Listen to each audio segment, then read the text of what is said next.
Segala perkara dapat ku tanggung di dalam Yesus yang memberi kekuatan bagiku. Meski semua kulihat tak seperti apa yang kuharap, namun ku memilih percaya kepadamu.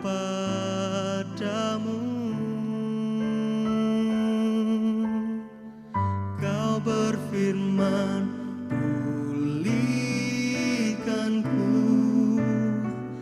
Kau berfirman, sembuhkanku. Satu kata kau nyatakan terjadi atasku. Kau berfirman, kuatkanku. Kau berfirman, bangkitkanku. Satu kata kau nyatakan, jadilah padaku.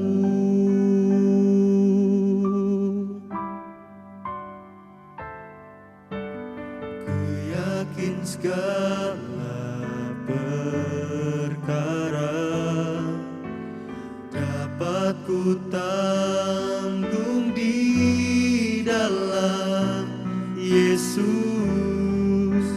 yang memberi kekuatan bagiku.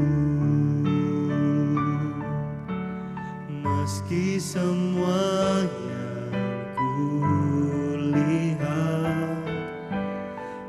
seperti apa yang kuharap,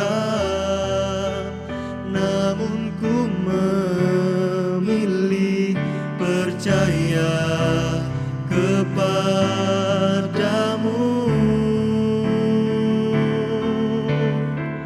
Kau berfirman, pulihkanku. Kau berfirman, sembuhkanku. Satu kata kau nyatakan terjadi atasku. Kau berfirman, kuatkanku. Kau berfirman, bangkitkanku. Satu kata kau nyatakan, jadilah padaku.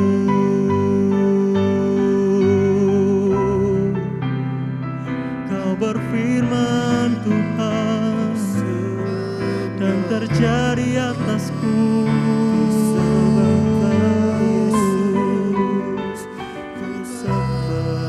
Kau yang pulihkan aku, Kau yang sembuhkan aku, Kau yang kuatkan aku Tuhan. Terima kasih Tuhan,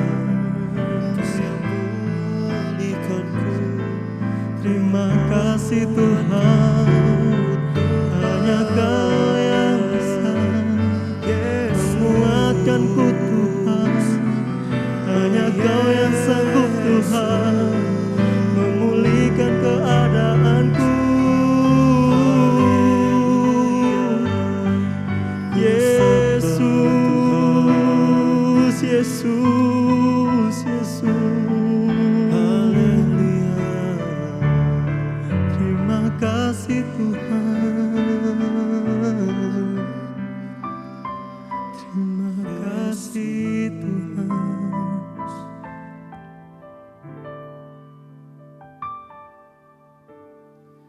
Kau berfirman, pulihkanku. Kau berfirman, sembuhkanku. Satu kata kau nyatakan, terjadi atasku. Kau berfirman, kuatkanku. Kau berfirman, bangkitkanku. Satu kata kau nyatakan, jadilah padaku. Satu kata kau nyatakan, jadilah padaku. Satu kata kau nyatakan, jadilah padaku.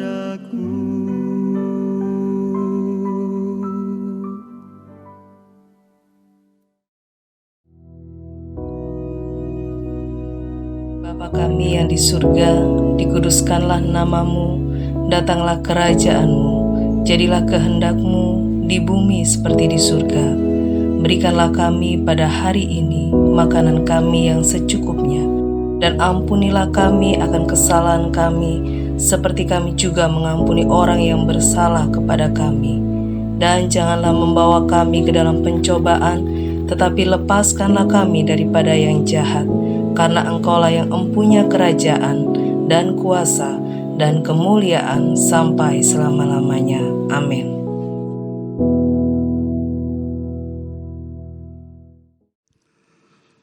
Saudaraku yang kekasih, kita bertemu lagi dalam kasih Kristus. Sekalipun kita tidak tatap muka, tapi Tuhan berkata, di mana ada 2 atau 3 yang berkumpul dengan nama Yesus, Tuhan ada di tengah-tengahnya. Oleh sebab itu, sebelum kita mendengarkan sebuah renungan firman Tuhan, kita mau berdoa dulu ya. Tuhan, Bapa kami yang di surga, kami hendak menyampaikan firman-Mu, Tuhan. Kiranya Roh Kudus berkenan berkarya, dan hamba-Mu ini hanya sebuah alat saja. Segala kemuliaan, kebesaran hanya di dalam nama Yesus Kristus. Amin. Saudara-saudaraku sekalian yang kekasih, saya ingin berbicara tentang doa. Mungkin saudara lantas bertanya, apalagi berbicara tentang doa? Kita sudah lama tahu doa. Tetapi supaya kita ini lebih lebih mengetahui. Seringkali kita berdoa, tetapi tidak ada apa-apa. Tidak ada jawaban apa-apa. Sehingga seringkali juga terjadi orang jadi lemah. Nah, saya ingin mengajak saudara mengetahui apa itu doa. Nah, pertanyaannya sekarang, saudara coba pikirkan ya. Dan saudara jawab dalam hati saudara. Doa itu dari manusia kepada Allah atau Allah kepada manusia? Ini penting, saudara. Ya. Doa itu dari manusia kepada Allah atau Allah kepada manusia. Kebanyakan orang berpikir begini, doa itu ialah dari manusia kepada Allah.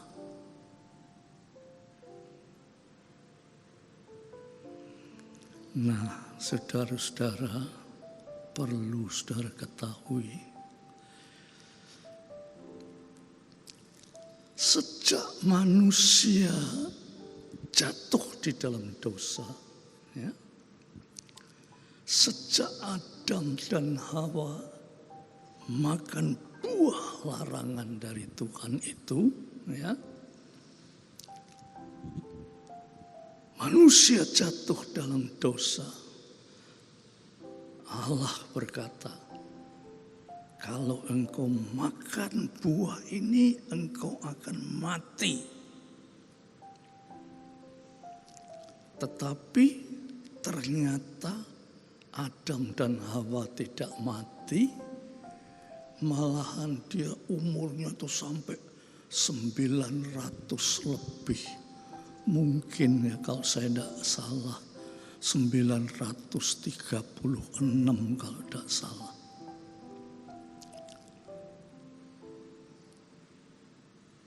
Adam dan Hawa setelah makan buah itu masih hidup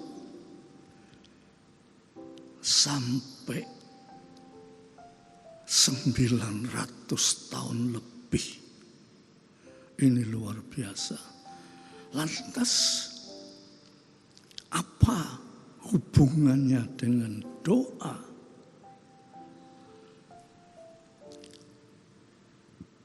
Sejak Allah berfirman, ya, kamu mati. Artinya mati hubungan dengan Allah.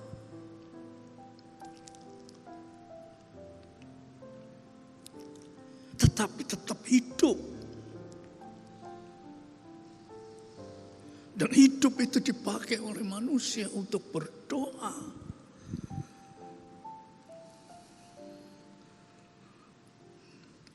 Jadi menurut saudara, doa itu dari manusia kepada Allah.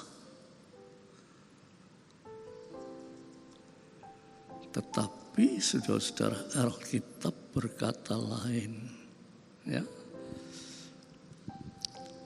Dari Adam Tuhan berkata kamu mati. Mati itu berarti tidak ada hubungan lagi dengan Allah. Bagaimana manusia bisa berhubungan dengan Allah? Nah, untuk lebih jelasnya ya saudara, saya ajak saudara membaca di dalam surat Efesus pasal yang kedua ayat 1 ya. Saya bacakan, saudara perhatikan. Ya. Dikatakan begini. Kamu dahulu sudah mati karena pelanggaran-pelanggaran dan dosa-dosamu. Mati itu berarti terpisah dengan Allah. Ya, terus dikatakan begini, ayat yang kedua, kamu hidup di dalamnya. Jadi kamu tuh mati, tapi kamu tuh hidup di dalam kematian, hidup di dalam keterpisahan dengan Allah. Karena kamu mengikuti jalan dunia ini, kamu mentaati penguasa kerajaan angkasa, yaitu roh yang sekarang sedang bekerja di antara orang-orang durhaka. Jadi saudara, manusia itu merasa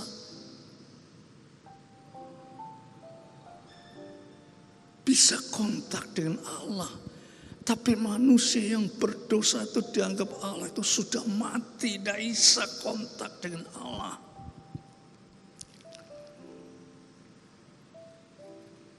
Lah, doa itu saudara lahir dari Allah. Ya, doa itu lahir dari Allah. Sebab manusia itu sudah terpisah, tidak bisa menghubungi Allah.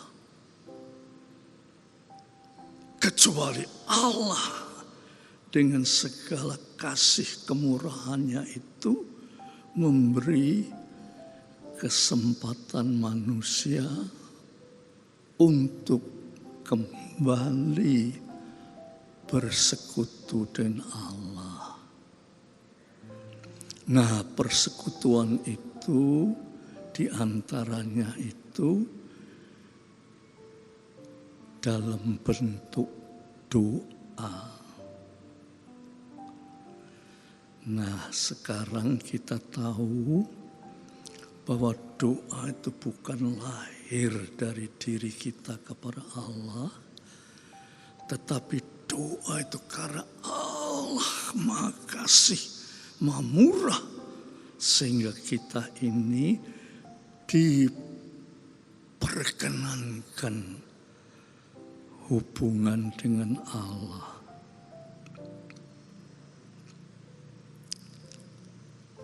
Jadi saudara tahu, doa itu dari Allah, dari perkenan Allah.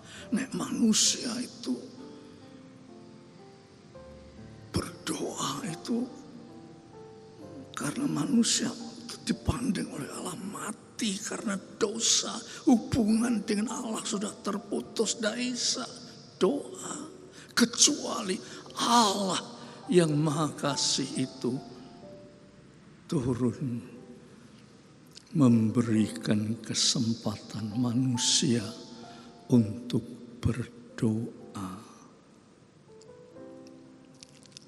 Itulah sebabnya saudara-saudara, ya, kalau kita berdoa itu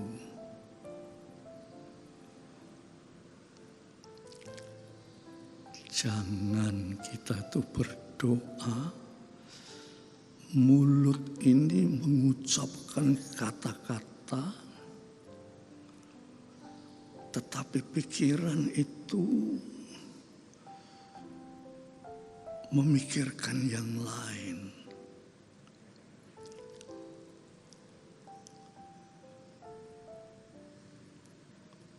Coba saudara bayangkan, ya, di dalam situasi seperti sekarang ini,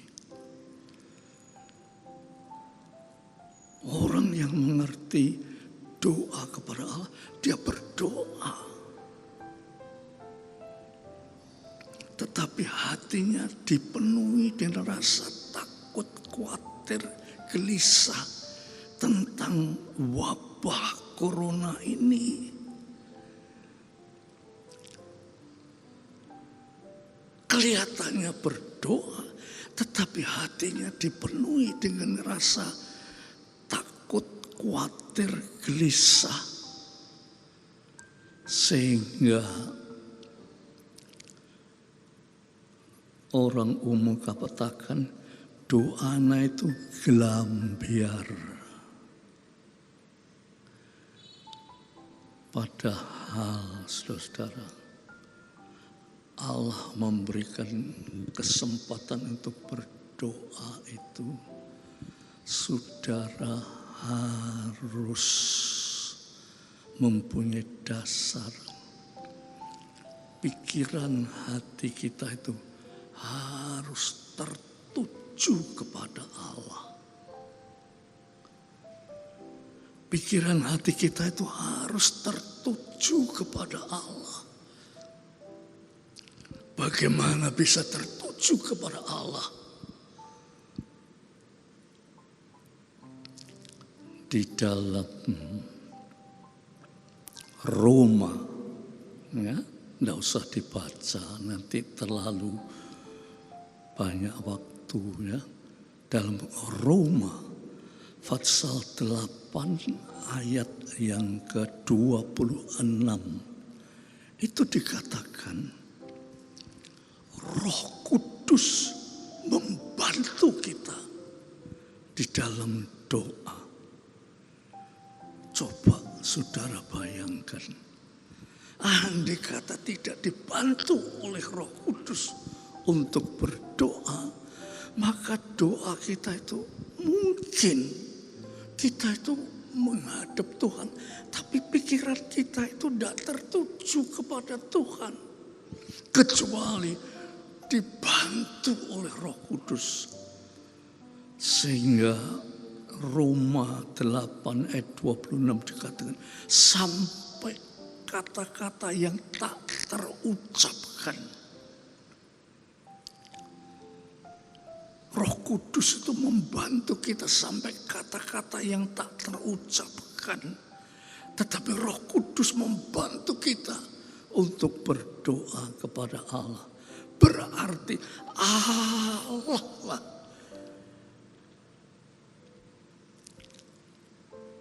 yang lebih dulu datang kepada manusia, sehingga manusia bisa berdoa kepada Allah.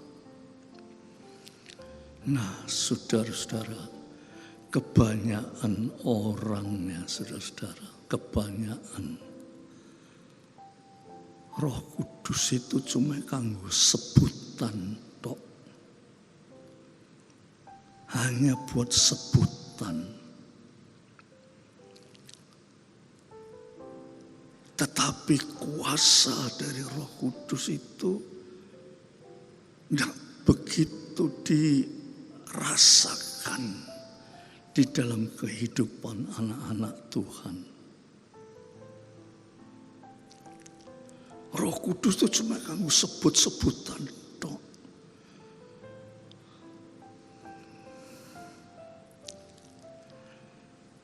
Lantas saya akan ingatkan, sering saya sudah sampaikan, ya, cuma ingatkan di dalam 1 Korintus pasal 6 ayat 19 dikatakan, tidak tahukah kamu bahwa tubuhmu adalah bait Roh Kudus? Apakah kamu itu tidak tahu bahwa tubuhmu itu bait Roh Kudus yang diam di dalam kamu? Roh Kudus yang kamu peroleh dari Allah. Malahan dikatakan kamu itu bukan milik kamu sendiri. Kamu itu miliknya Allah.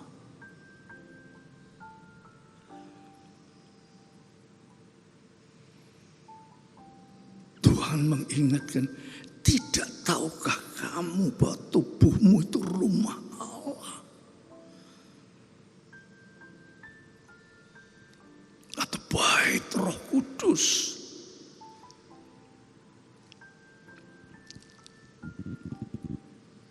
Nah, seringkali kita mengabaikan, ya, sehingga kita itu merasa diriku itu yang milikku. Tetapi dalam firman Tuhan 1 Korintus 6 ayat 19 kan, kamu itu bukan milikmu. Kamu itu adalah miliknya Allah Roh Kudus. Nah, kalau itu kita sadari, maka doa kita itu dipimpin oleh Roh Kudus.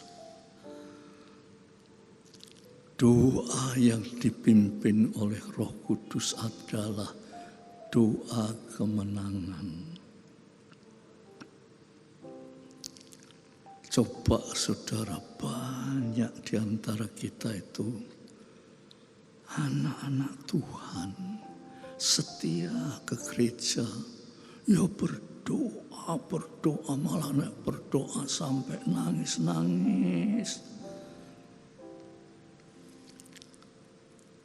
Tetapi tidak ada apa-apa.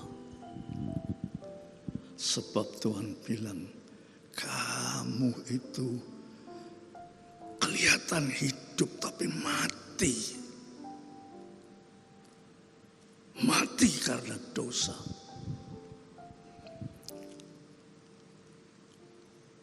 Tetapi kalau kamu sadar bahwa tubuhmu itu adalah bait Roh Kudus. Roh Kudus yang tinggal di dalam kamu, yang kamu terima dari Bapa.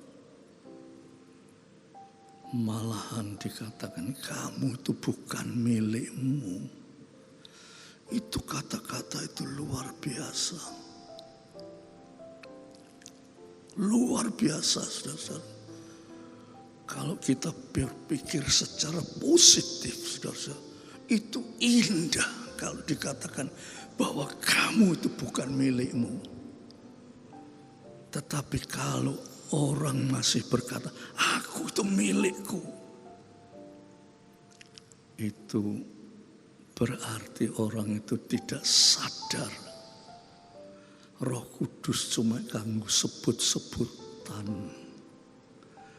tidak mempunyai gerakan yang luar biasa di dalam hidup kita, supaya hidup kita ini,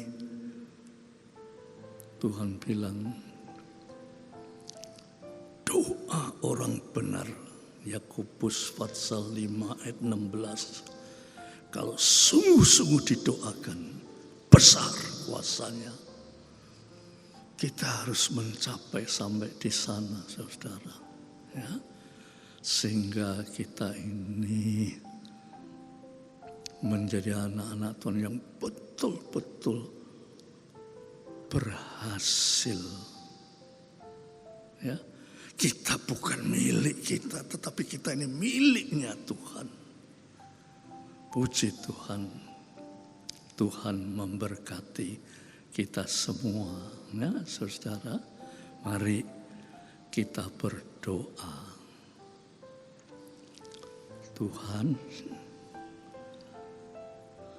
kiranya Roh Kudus menyempurnakan pengertian tentang doa ini.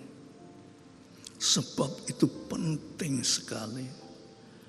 Sebab sering kami berdoa tetapi rasanya tidak ada jawaban.